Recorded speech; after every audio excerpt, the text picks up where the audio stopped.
जंगल में रह जया आदिवासी जंगल रखवाला रे।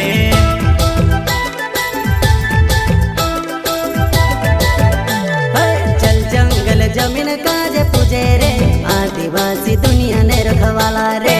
बाप देव खतरी काज पूजे रे आदिवासी सबसे निराला रे।